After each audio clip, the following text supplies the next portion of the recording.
Good morning, folks. My name is John Needham. I'll be your host for today.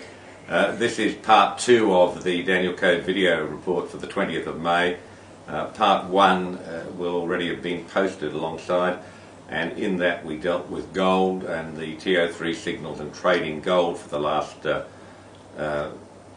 several sessions, a bit longer in fact. We monitored our long trade and our short trade. We're now moving to the S&P for this video.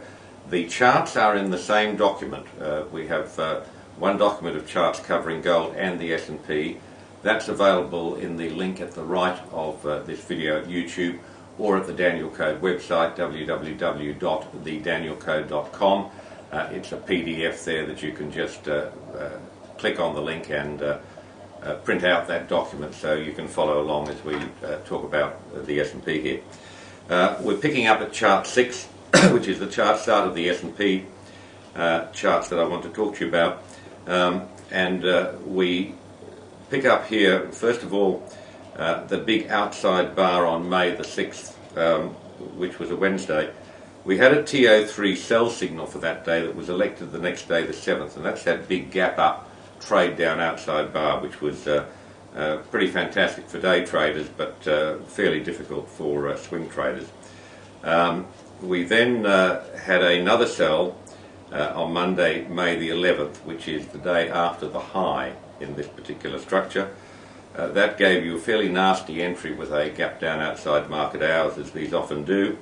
But then we had 1, 2, 3, 4, 5 days down, and on the 5th day you can see we had target recognition at the Danielcode support number around 975 on the futures contract. It was a bit more accurate on the index, it usually is, but anyway, that was well within our allowed variance. So what I'm showing you on this chart is that we had target recognition of the Danielcode number. We also had our fast stochastic very oversold, and with the other indicators that set up, I issued a TO3 buy signal for the Friday, and that was elected on the Monday, May the 18th. Just a little caution there, you can see on May the 13th, if you go back with your charts 3 days, that it appears from the futures chart that you had a higher day. We actually had a TO3 buy signal for that day, but it was not elected. And now in previous videos I've alerted you to the fact that when we have a gap, the chart high for the day is not in fact the true high. We have to account for the price in that gap, because the market had to move from the previous day's close to make the open and the high. So that buy on May the 13th, even though it appears to be a higher day, was not elected because the true high is for Wednesday's, in fact Tuesday's close, which was 906.80, and the market didn't get there.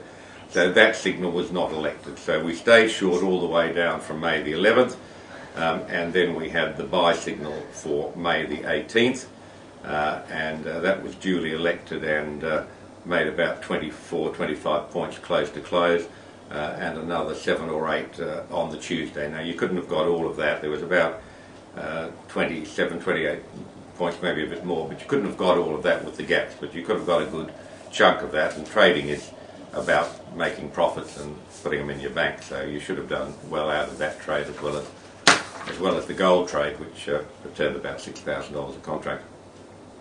Chart 7 is the Danielcode time chart based on half time periods. Now, for those of you who don't understand this stuff, I'd ask you to have a look at my latest article for Financial Sense, which is available at their website or at the Danielcode website, and it's called a Masterclass, and in that I introduce you to time and the proper construction of time counts.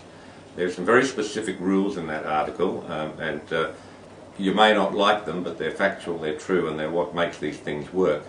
And the first rule is that we actually use a 6-day counting base. That's 6 trading days make up our trading week. It's not the normal calendar week, so be careful with that.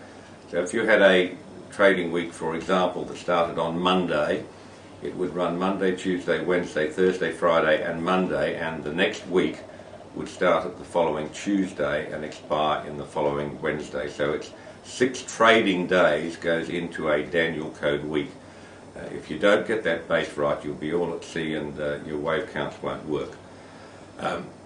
Because of our rule of time times at a half time, we can apply that not only to the time cycles, we can also apply it equally to our time base. So where we use a 6-day trading week, we can also do a 3-day chart, a 9-day chart, a 12-day chart, as long as we observe those basic rules.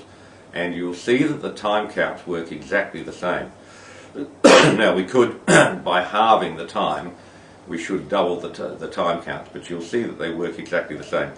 I've given you this chart so importantly you can see how we got the March low, and that's covered in quite a bit of detail in the master class article, but also so that you can see that the next time cycle gave us the May the 8th high. And I put these time cycles on in different colours. 3 of them come from the high, that's the week of the October 11th, 2007 high, and 1 of them comes from the high after the high. Now to understand that, that's also laid out in the masterclass article. You'll see exactly the same cycles as we used on the 6-day chart we can use on the 3-day chart, because we've halved the time period. So we can see here the 44 cycle, Danielcode cycle, 62 and 59 still holding dominance. In fact, I've put in the cycle into the March low. You can see it shows 118. That's in fact 2 cycles of 59 Danielcode trading weeks. In red you can see how the ongoing 59 cycle from the high after the high gave us the high of May the 8th, and then you can see that the we have a minor cycle in there that was 62 days from the intermediate high, and the 44 cycle, which has been running for years and years and years now, continued to roll along from the October 2007 high, and in fact gave us exactly the May the 8th high. So you can see that we had 1, 2, 3, 4 time cycles all expiring in the week of May the 8th. If you put those on your chart carefully and then convert it to a daily chart, you'll see that they in fact expired on that day, May the 8th to the day. Now they don't always do that, I don't want to lead you to that assumption, but it's just extra nice when they do, that's why we were so keen to monitor sell signals around that period, which eventually we got the trade away on May the 11th. So it should have been a very good trade for you on the downside in the S&P. Equally nice rally up. We don't have the volatility we used to have, but we have great precision with the Danielcode TO3 signals. So I invite you to come to the website, look at how these signals are generated, some of the previous video reports of what they do for clients, and how you can profit from this knowledge. I hope the time chart gives you plenty to think about. I'll be writing about the Danielcode time cycles in gold, probably to be published in Financial Sense on Friday, so keep an eye out for that. I hope you enjoyed equally.